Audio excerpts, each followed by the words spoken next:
Okay, so it's, I don't even know what time, let's see, 8:04. I'm not gonna lie, I kind of forgot about the video.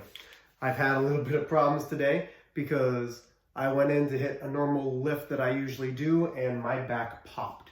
And I'm not going to lie, it hurts. I actually just got off the bike. I've been trying to bike for about an hour just to try to loosen my back up and it hasn't done anything. So I'm in a little bit of pain. We talked about slope-intercept form. That's what this is. We're graphing from slope-intercept form. There's two things that we need to graph from slope-intercept form.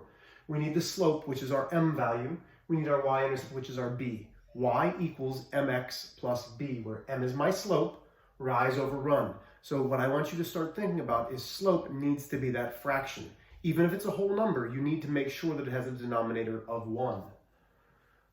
B is our y-intercept. This can be both positive and negative. It's on that y-axis, which is the vertical axis, and that's our starting point. So if it's down here at -3, we place a point there, and then we move left and right. So, just to rehash, let's say we have y equals -2/3 x minus 1. So, eventually you're not going to have to do this, but right now I said, okay, let's reline up y equals mx plus b. For it to be in slope-intercept form, the y must be isolated. That means the y has to be by itself. So now I have a slope and I have a y-intercept. So my slope is -2/3. That should immediately tell you something. That means it's going downhill.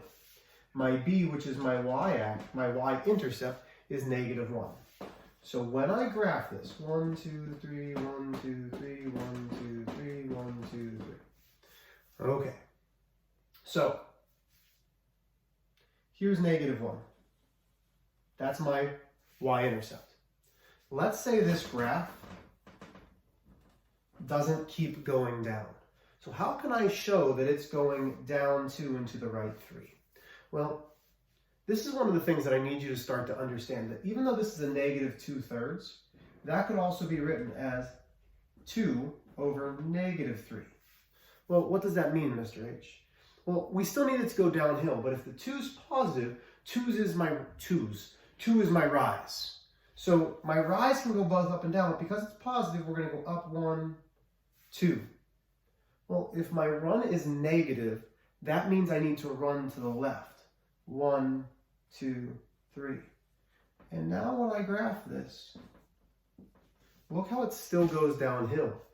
If there was still a graph going on, that would mean it would go down 1, 2 over 1 over 2 over 3. And even though it's a little off because I just made this graph up, notice how it's still matching up. So that negative doesn't mean that you always have to go down and to the right. It could mean you could go up and to the left depending on what your graph is. More often than not, I will ask you to either go up and down and to the right, but sometimes it's beneficial to go to the left. So what else can we do with slope-intercept form? Well, first off, remember that what we're graphing is every answer for that equation. Well, what equation? We might have an equation that says 3x plus 6y equals 12. We're trying to find every possible solution that will work for both x and y. There's infinitely many solutions for this, which is why we use graphs. Scientists, mathematicians. Listen, are you going to use this in your everyday life? Yeah, and I've got some fun examples for next year. For everyday life, no. But even during this pandemic, there's some statisticians that Ashley and I have actually written to because their statistics are wrong. They don't have the correct graph. It's really an exponential function. We're doing linear, but knowing the basics of this on how to graph is extremely important. So I cannot find my slope yet or my y-intercept because it's not in slope-intercept form. So we need to go back from last week and put it into slope-intercept form, or actually I guess 2 weeks. We're trying to isolate y. Positive 3x, we subtract 3x. That leaves me with 6y equals. Remember, we want the x term closest to the equal sign. It's a -3x and a positive 12. From there, I divide each individual term by 6. Why? Because we can simplify. So now I have y equals And again, get used to fractions. Negative 3 divided by 6 is negative 1/2 x plus 2. Now I'm in slope-intercept form. My slope is negative 1/2. My y-intercept is 2. 1, 2, 1, 2, 1, 2, 1, 2. So starting point, positive 2 on the y-axis. That's the first thing. From that point, my slope is downhill, so down 1 over 2. What's another way that we could do this? Up 1, back 2. And notice how it still sits on that line.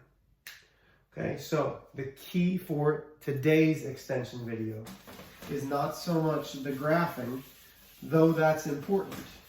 It's noting that if it doesn't start in slope-intercept form, you need to put it into slope-intercept form.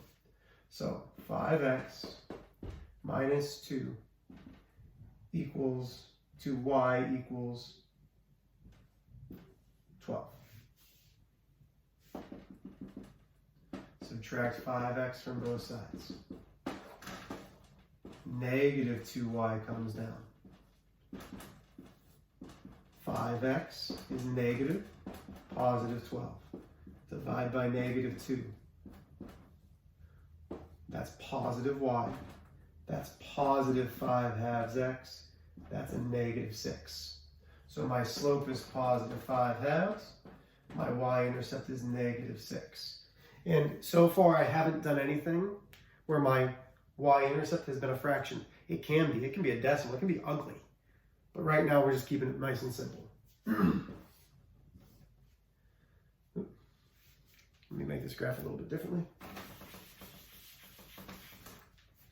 And more often than not, you'll be given the graph, you won't have to make them. 1, 2, 3, 4, 5, 6. 1, 2, 3, 4, 5. So here's my negative 6. I'm going up 1, 2, 3, 4, 5 over 1 over 2. And I have now graphed. Everywhere on that line is a solution. Everywhere on that line is a solution. So this is 0, 6. So if I substitute 0 in for x, 0 times 5 is 0. Minus 2 times 6 is negative 12. Oh, that's a negative 6. Negative 2 times negative 6 is positive 12. 12 equals 12. That's a solution. This point here is 2, 1. 2 times 5 is 10. Minus 2 times 1, which is 2. Let's make sure. Oh, wait, that's a negative 1. Would help if I knew that. Negative 1 times negative 2 is positive 2. 10 plus 2 is 12. So those still work. That's what we're doing, is we are finding solutions to every single place on that graph. But again, the key is getting it into slope-intercept form and then graphing from there. One more video, folks. Have a great night.